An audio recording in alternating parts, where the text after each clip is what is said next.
Om Vakratunda Mahakaya Surya Koti Samaprabha Nirvighna Kuru Me Deva Sarvakaryeshu Sarvada Saraswati Namastubhyam Varade Kamarupini Vidyarambham Karishyami Siddhir Bhavatu Me Sada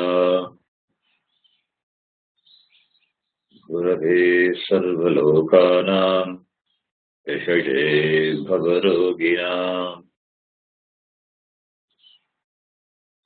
Nidhaye Sarva Vidyanam Dakshinamurtaye Namaha Ishvaro Gururatmeti Murti Bheda Vibhagine Vyomavat Vyapta Dehaya Dakshinamurtaye Namaha Vasudeva Sutam Devam Kamsachanuramardanam Devaki Paramanandam Krishnam Vande Jagadgurum Shruti Smriti Purananam Alayam Karunalayam Namami Bhagavad Padam Shankaram Lokashankaram Sadashiva Samarambham Shankaracharya Madhyamam Asmadacharya Paryantam Vande Guru Paramparam Sakshat Kritam Dayanandam Paramartha Swarupinam Tattvajnana Prashastaram Pranatosmi Param Padam Om Sahana Bhavatu Sahanau Bhunaktu Sahaviryan Karavavahai Tejasvinavadhitamastama Vidvishavahai Om Shanta Shanta Shanti Hari Om Parthaya Pratibodhitam Bhagavata Narayanena Swayam Vyasena Grathitam Puranamunina Madhye Mahabharatam Advaitamritavarshinim Bhagavatim Ashtadashadhyayinim Ambatvāmanusandadhāni Bhagavad Gite Bhavadveshinim.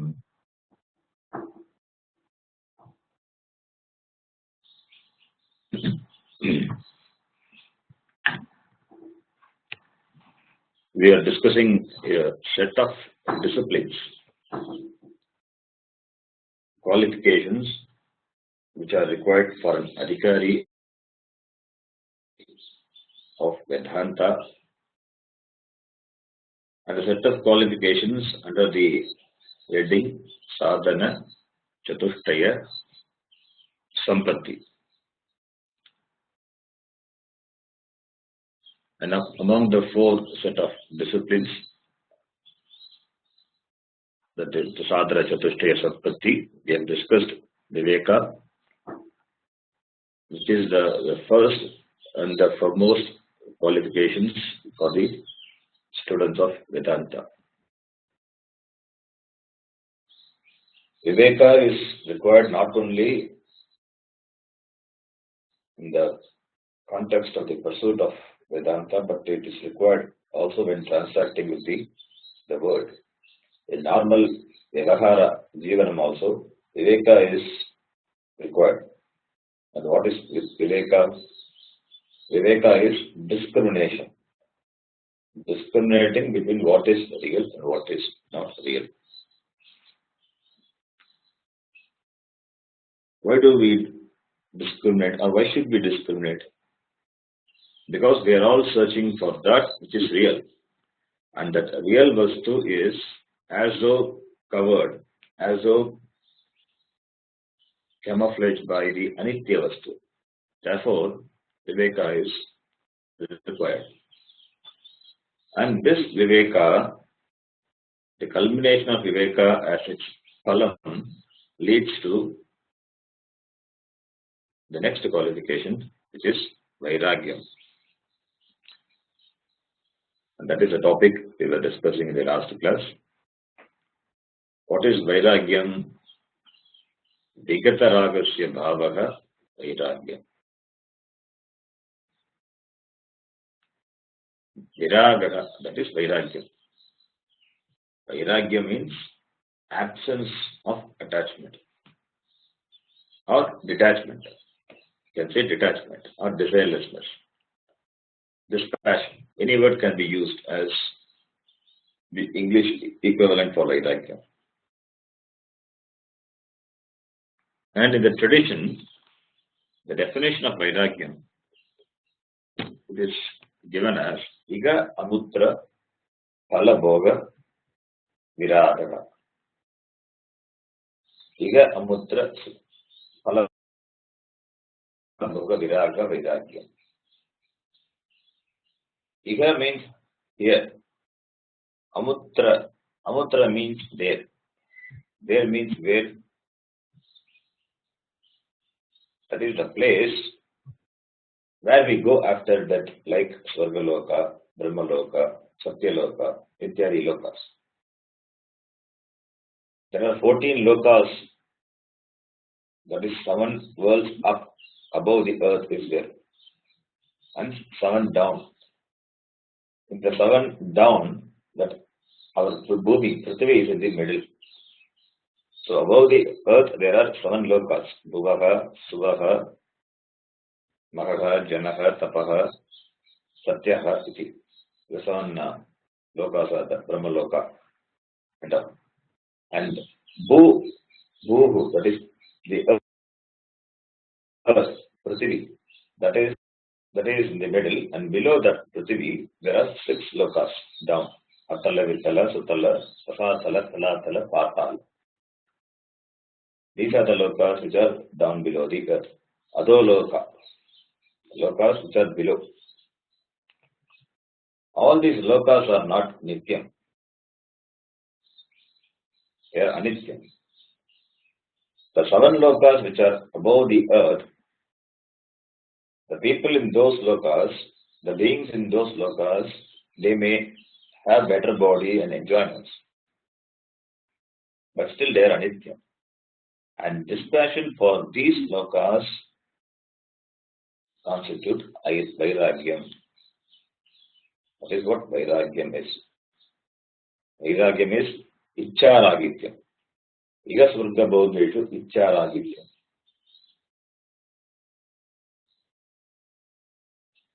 Ragityam, absence. So iccharagityam, from all bhoga vishayas, from all objects of enjoyments, there is an absence of desire. Why? Because all bhoga vishayas, whether the objects of enjoyment it belongs to this world or the other world, they will enslave you. They make you dependent on it. Therefore, and also all the pleasures which you derive from your body, mind, senses, they are all anitya. Even if you go to Swargaloka, there you may get a special body, special mind, special senses, and with the special body, mind and senses, you may enjoy the pleasures which are not available in the Bhuloka. But all the Bhoga Vishayas, they come under only Vishayananda. pleasures derived from the senses. And they are anitya. They give you only anitya sukham. You can only encash the punya in those lokas. Once the punya is exhausted, then you will be pushed down. Pushed down the seven, only one of the seven lokas. Therefore, the detachment for the anitya sukham, which is derived from all possible sources, whether it is the bhuloka or any loka, that is vairagyam. So therefore, vairagyam means Nikataragasya bhavaha. And there are some misconceptions about vairagya. Vairagya means ichcha ragita, absence of desires, but it doesn't mean suppression of desires. Our Shastra never asks you to suppress your desires. Even Bhagavan Krishna says, Dharma aviruddha kamaha ahamasmi. If the desire is in keeping with Dharma, then there is no problem. And that is what I am, says Krishna, the Gita itself. But this suppression of desires, that is not good. It can lead to serious problems. Some people would have got some desires, but because of suppression, they may not have fulfilled the desire. Now, though there is a legitimate means for fulfilling the desires, because of this continuous suppression of desires, the pressure inside can mount so much that people may resort to illegitimate means to fulfill those desires. That is dangerous. It destroys a person. A lot of people in the name of Vairagya, they are caught in this. Therefore, no suppression. Another important thing about Vairagya, sometimes this depression or dukkham, they may also look like Vairagya. The people who are facing with some dukkham, some depression in their life, they may look aloof, indifferent, and that also may look like Vairagya.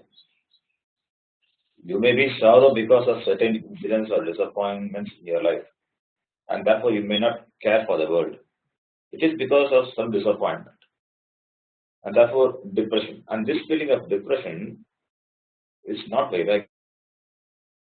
It may appear like Vairagyam, but it is not. Therefore, these two are extreme things, and therefore they look similar.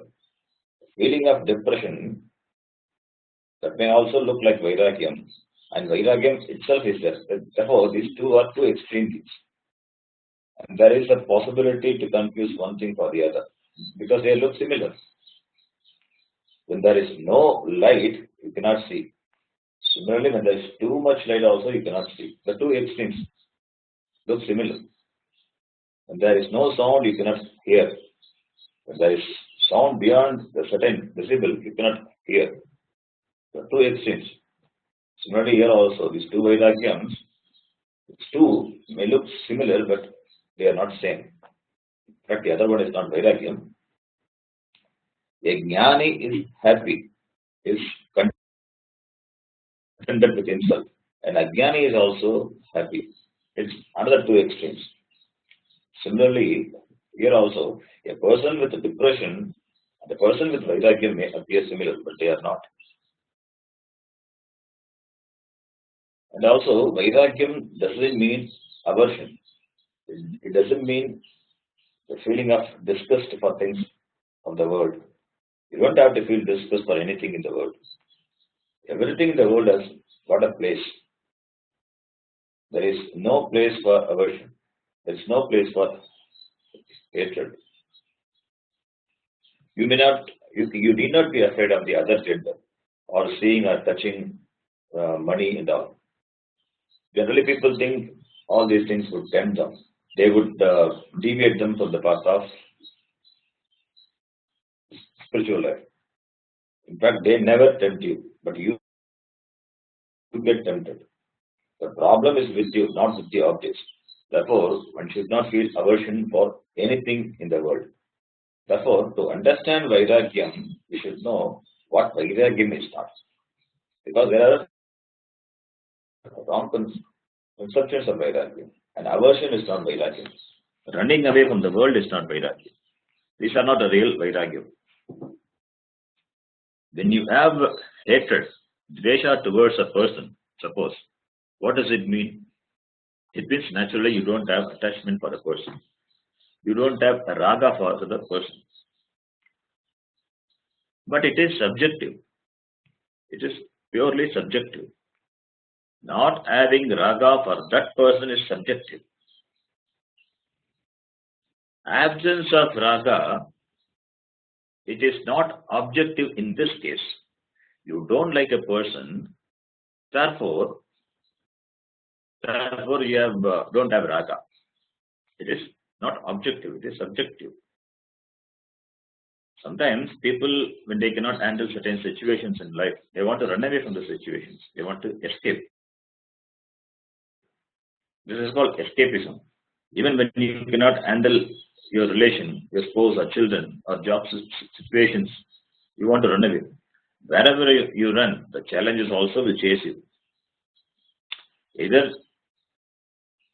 whenever we get some challenges in life, the challenges comes either to make us strong or it comes because of our purva karma phala. In those situations, only two things can be done. Either we have to face a situation or we should try to change the situation. You cannot chase it away. Therefore, wanting to escape from the battle of life is not Vairagyam. Escapism is not Vairagyam. In fact, Vairagyam, it comes out of strength. It comes out of the tremendous inner strength. Whereas escapism is born of weakness. Therefore, don't escape. Let us face it. Adova prapsyasi swargam jitva va mokshase mati. If you lose, you will go to Swarga. If you win, you will rule the world. This is what Bhagavan Krishna advised Arjuna. Therefore, Vairagyam is not escapism. Vairagyam is not aversion for the world. But in the beginning of spiritual life, you can avoid certain things. That is good. And that may lead to Vairagyam. But aversion is not Vairagyam. So this type of Vairagyam, which is based on aversion, hatred, it is called jihasa. Jihasa. Hatum icha jihasa. That you want to give up. The Vairagyam is called jihasa Vairagyam. Shastram, it talks about smashana Vairagyam. Smashana means burial ground. The Vairagyam, what you get in the burial ground, in the cremation ground. That Vairagyam is now real Vairagyam. In the burial ground, what happens? You see the body being cremated. And therefore you may think that everything is permanent. The whole world is impermanent. Nothing is permanent. And you may think, what is the use of money? What is the use of relationship and all these possessions? All these are temporary and it is not going to give me any pleasure. Finally, it is going to end up like this. You may think all like this. But this feeling will last only for a short time. The moment you return from the burial ground, it will disappear. And things are awaiting in the world to please you. And you will go after it immediately, forgetting what happened in the burial ground. So this Smashana Vairagyam is effective only for a short time. If Smashana Vairagyam can give, if Smashanam can give Vairagyam, then the cremator in the burial ground, he must have ultimate Vairagyam. But he doesn't happen. Seeing day in, day out a number of bodies being cremated and seeing all those scenes, that must have created tremendous dispassion for the person. But on the contrary, that person becomes more and more worldly and demands money from everyone, whether rich or poor, who comes to the burial ground for cremating the bodies. Therefore, Smashana Vairagyam is not Vairagyam. It happens because of certain situations, uh, certain situations which are not favorable. And there is another Vairagyam which our Shastra talks about. That is called Prasuti Vairagyam. Prasuti. It means Vairagyam when one gets the delivery of a child. The delivery of a child is a painful experience for the mother. And she would think, I will have no more children. But what happens after some time? Everything changes. That Vairagyam also, it withers away. Therefore, this Asana Vairagyam, Prasuti Vairagyam, all these Vairagyams, they are not real. They are temporary emotions which arises out of some painful experiences in the form of dispassion, dejection, frustration. They may look like Vairagyam, but they are not. At, at that moment, there may be Vairagyam. At that moment, there may be absence of cravings for the Bhogavastu. But that Vairagyam is not born out of Viveka. It is not preceded by Viveka. Therefore, Viveka born Vairagyam is what Vairagyam is. When everything in life is all right, and if one says enough, then that is Vairagyam. It means a person has got Viveka and he has done the complete analysis of the world and understood what is Nityam and Anityam, and now out of the maturity of that Viveka, Vairagyam has come. So that is what the Vairagyam, what we need. Vairagyam, it means Viraga. We saw in the last class. Viraga. Raga means attachment. V is a upasarga. V is a upasarga affixed to the word raga. So, Viraga. It means when you add the upasarga to the word, either it may intensify the meaning of the word or it may completely change the meaning. So, Viraga means it is absence of desires, freedom from raga. That is the meaning. Viraga means freedom from desires. Here, the word raga can be explained in two ways. Depending on the context, we have to apply the meaning. And both the meanings they are connected. They are interconnected. The first meaning of raga is superimposition. The first meaning is superimposition. Superimposition of what? Superimposition of your subjective values. Imposing a certain value, a certain quality to an object which the object doesn't really have it. That is called superimposition. So the subjective value is called raga. And the superimposition of subjective values on that which really doesn't have that quality, that value, it is also called raga.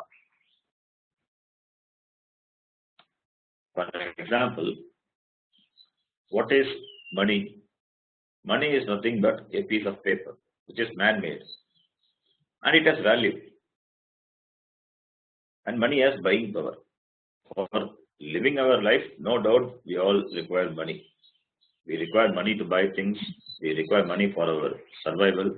No one can have any objection to it. We need money. This is objectivity towards money, an objective perception, an objective vision towards money. Therefore, I can decide to earn some money.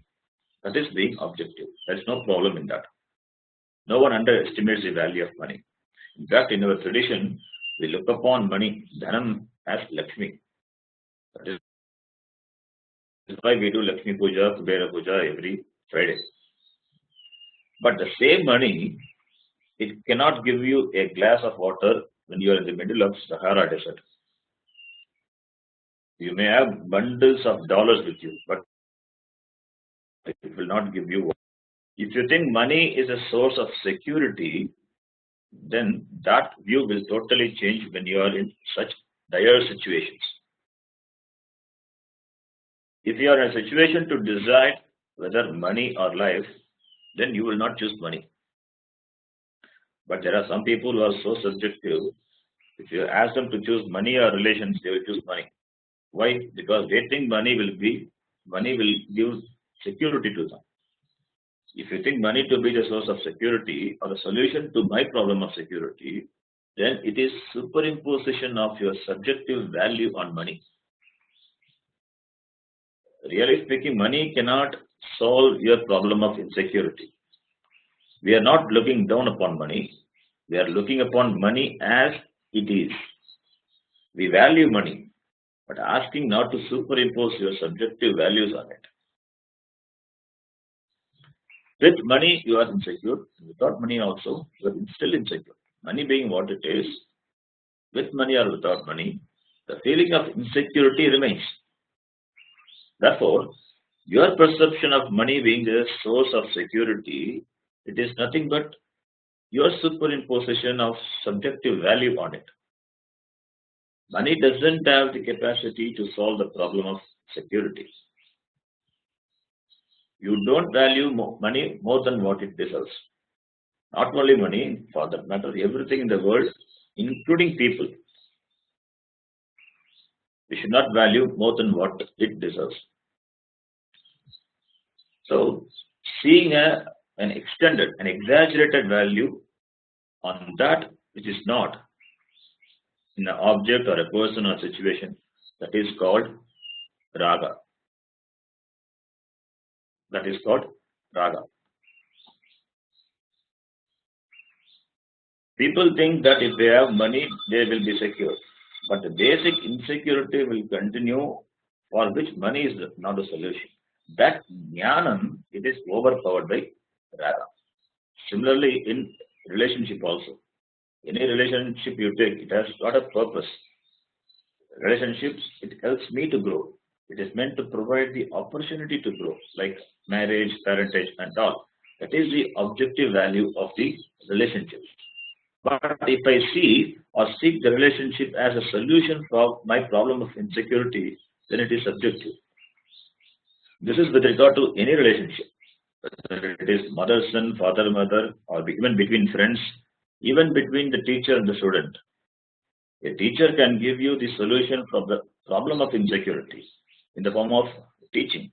But the teacher is not the solution. Dependency on teacher is also a problem. It will create problem between the teacher and the student. You have to look into what the teacher says, not the teacher. Even what the teacher says is not his fancy thoughts or ideas. A teacher represents a tradition, and since a tradition as a teaching, a teacher is nothing but a conduit in the transfer of teaching. Therefore, seeing the teaching in the teacher is objectivity. Seeing the teaching itself as seeing the teacher itself as security is subjectivity. That is a problem. That is why Swamiji, he teaches students and let them free. He never asks them to be dependent on him. So he represents Sampradaya and the students represent the Sampradaya. That is the uniqueness of Swamiji. Therefore, looking upon anything as a source of security, as a source of fulfillment, thinking that it will make my life, that is called raga. Superimposition of a subjective value on a person or situation or object is raga. If that is raga, then what is viraga? Viraga is absence of subjectivity, absence of such superimposition of subjective values. In another way, viraga means objectivity. objectivity. This is one important meaning of the word viraga. The other meaning already we have seen before. What is that other meaning? Ika swarga bhogeshu icharagitya. That we have seen. So both the meanings are interconnected. The first meaning, what we saw, that raga means icha, and the second meaning, objectivity. So both these meanings are they are connected to each other. The first meaning is the first meaning of the word raga. What I gave for the first meaning, raga is absence of objectivity, that is subjectivity. The second meaning of the word raga is icha, desire. The values which are born of your subjectivity, that is also called raga. So these are the two meanings. So among the two meanings, one meaning is the cause and the other is the product of the cause. Absence of objectivity is a cause, and the product which is the effect, which is born of the subjective values, that is also raga. So both are raga only. And if you add the upasarga vi, the meaning changes. So therefore viraga means objectivity. Viraga means no addition of your subjective values. And therefore viraga means icharagityam. So I keep saying icharagityam so that you all may remember. Icha means desire. Ragityam is absence. And here desires, what desires we are talking about? We are talking about the desires which are binding desires. There are two types of desires. One is binding and the other one is non-binding. What is non-binding desire? What is binding desire? First let us look into it. What is binding desire? If I get the desired object or the person or the situation, then I will have permanent security, happiness. If the desire is not fulfilled, then I feel disturbed. This is binding desire. Binding desires, when not fulfilled, what will happen? It will create disturbances in your life. It will create a reaction to not fulfilling it. So that disturbs your peace of mind.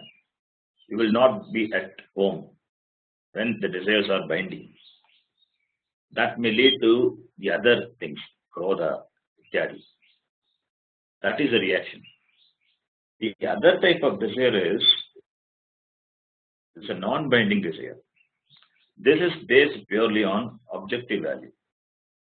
If the desires are fulfilled, it is fine. Even if they are not fulfilled, then also it is fine. Therefore, icharagitya means the absence of binding desires, the absence of obsessive desires. That is icharagitya. Ika swarga bhogeshu icharagitya. Ika swargati. Some people in our culture, they have a liking for go to swarga. We don't know how swarga will look. But based on the description of Shastra, we have certain idea about swarga. We can infer something about swarga. Some people think that what they could not enjoy in this loka, that they will enjoy in swarga loka. In swarga loka, there is no old age. Your body will remain young. Your senses also will be intact. Any amount of enjoyments you enjoy, your senses will not be tired. And there are no mosquitoes. Your body doesn't need any maintenance, so no exercise. You can enjoy all the pleasures, but your body and mind, senses, everybody will be intact. You always will be young, and no diseases, and therefore no doctors, no sugar problem.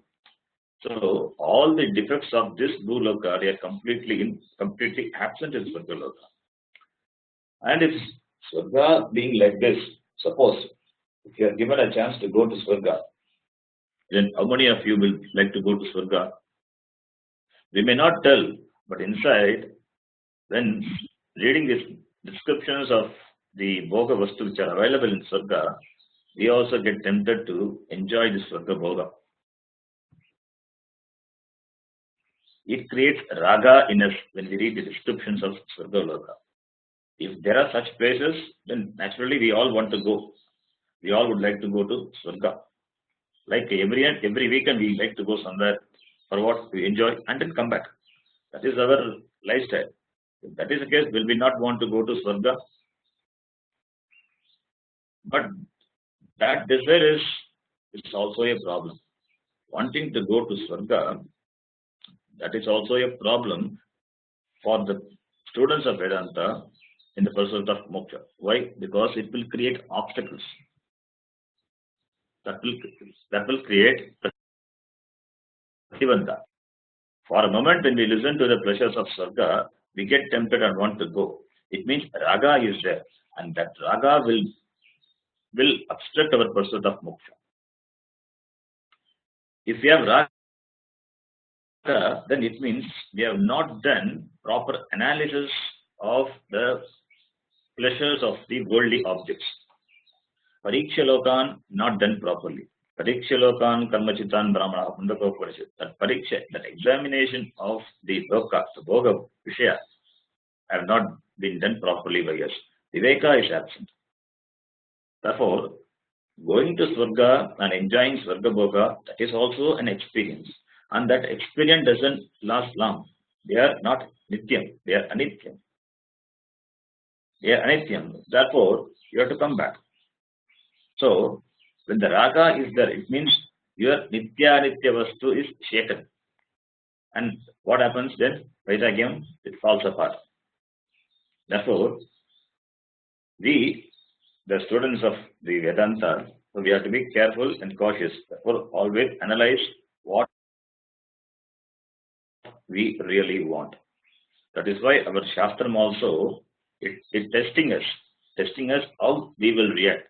How we will react if we are provided with such unimaginable pleasures in this Swargaloka. As the students of Vedanta, having analyzed the anityatvam of this world, we can extend the same thing towards the Bhoga Vishaya of the Swargaloka and develop viraga for it. That is called Vairagya. Therefore, let us not ask for going to Vaikuntham or Kailasa. If Vaikuntham or Kailasa, it is there, it is here, and it is now only, not hereafter. If you pick up any objects of enjoyment from this world, that is samsara. If you pick up from Swarga, that is also samsara. So samsara is not going to solve any problem of insecurity. It's not going to solve the problem of limitations. Therefore, what is required? Viraga. Iga Swarga Bhogeshu Vicharagityam. How beautifully our tradition defines what viraga is. And this viraga, that vairagyam, is of three types. Manda vairagyam, madhyama vairagyam, tivra vairagyam. Manda vairagyam is only a temporary vairagyam. Whenever or when we see the person who is close to me, he dies, then I develop this vairagyam, manda vairagyam. Why it is manda? Because it is not going to last long. Or when I lose my property or wealth due to some situations in life, I develop this manda vairagyam. This smashana vairagyam, prasuti vairagyam, they are all examples for manda vairagyam. It doesn't last long. The person may have strong dispassion for the things of the world only for a short time, and the person has a deep raga for the objects, and therefore, what happens? That raga, it overpowers the vairagyam, which is temporary. That becomes temporary. So this is the manda vairagyam. And there is the madhyama vairagyam. Madhyama Vairagyam is the person may have strong dispassion for the objects of the world, but it is not complete. Deep inside the person, he has a raga. He has a raga to enjoy the world, to enjoy the Iga as well as Mutra Bhoga, Bhoga Vishya. But because of some Punya Phalan, he understood the limitations of the Bhoga Vishya.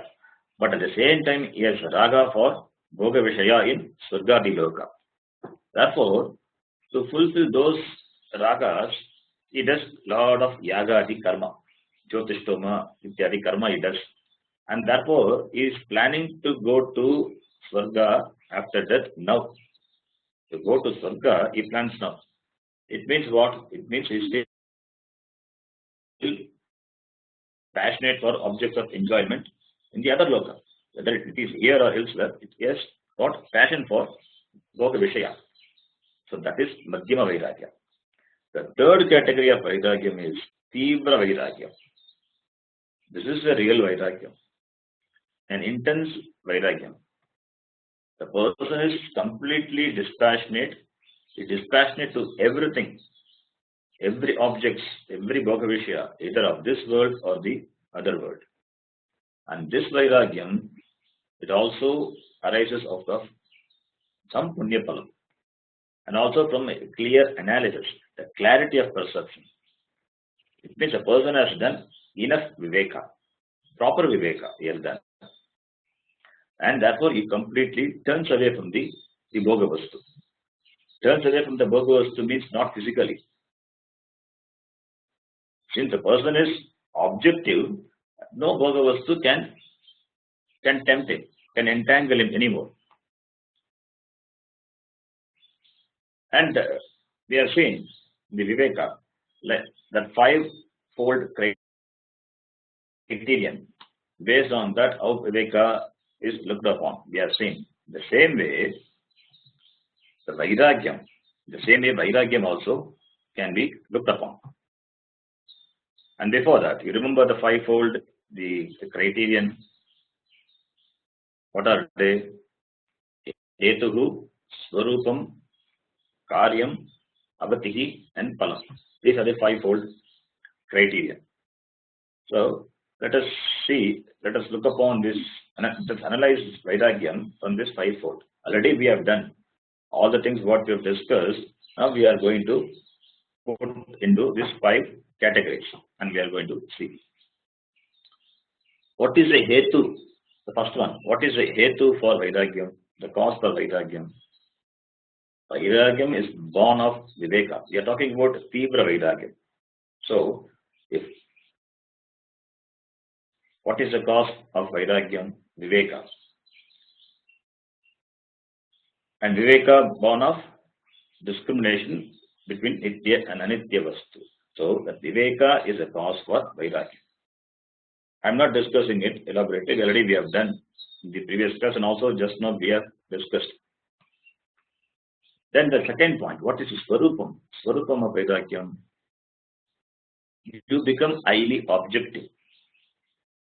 That objectivity is the nature, is the Swarupam of Vairagyam. You don't color it with your subjective values. That is the Swarupam of Vairagyam. Brahmadisthavaranteshu Vairagyam Visheshvano Yataiva Kakavistayayam Vairagyam Sadhi Nirmalam. The complete indifference, not dislike, complete indifference for any objects. It means you understand the objects as they are, and you are not carried away either with raga or with dvesha. That is the Swarupa. In the tradition, Vairagyam is presented in the form of a dvesha, but we don't have to take it as dvesha, no dislike. You may have a liking or disliking for something only when you value more than what they deserve. If you don't like or dislike it, then you are fine with it. You are fine without it also. So that is what the the nature of Vairagyam is. There is a description of Vairagyam with a simile given by Jnaneshwar, the great saint. He says in his Gita Bhasya, in his Gita, he has written a commentary on Gita. So in that he says, he gives an example for Vairagyam with a simile.